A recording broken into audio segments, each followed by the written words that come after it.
मुंबईच्या मोर्चात शिरूर तालुका सहभागी होणार। मुंबई येथे विधान भवनावर बहुजनांचा श्वास प्रकाश आंबेडकर, आनंदराज आंबेडकर यांच्या नेतृत्वाखाली जी मोर्चा निघणार आहे। या मोर्चात मोठ्या संख्येने कार्यकर्ते जाणार आहेत, अशी माहिती अमरदीप कांबळे यांनी दिली आहे। 26 जून 2016 रोजी दादर येथील डॉक्टर बाबासाहेब आंबेडकर भवन हे नालायक लोकांनी पाडलं, रात्रीचे मध्यरात्री पाडलं। त्याच्या निषेधार्थ दिनांक 19 रोजी विधान भवनावर जो मोर्चा आहे त्या मोर्चासाठी आम्ही शिरोळ तालुक्यातून 1000 कार्यकर्ते आम्ही जाणार आहोत।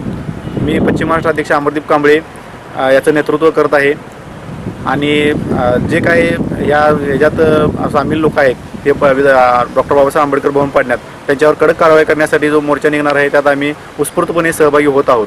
26 जून 2016 रोजी मध्यरात्री जो प्रकार दादरच्या आंबेडकर भवनामध्ये घडला, जो काही नालायक लोकांनी तो आंबेडकर भवन पाडलं, त्याच्या निषेधार्थ रिपब्लिकन विद्यार्थी सेना, रिपब्लिकन सेना, रिपब्लिकन कामगार सेना या आमच्या सर्व विंग शिरोळ तालुका व कोल्हापूर जिल्ह्यातून हजारो कार्यकर्ते घेऊन आम्ही 19 तारखेला विधान भवनावर मोर्चासाठी दाखल होत आहोत आणि ह्या पाडलेल्या लोकांचा निषेध करण्यासाठी आम्ही सर्व एकजुटीने तेथे हजर होऊन हल्लाबोल मोर्चामध्ये आम्ही सामील होणार आहोत।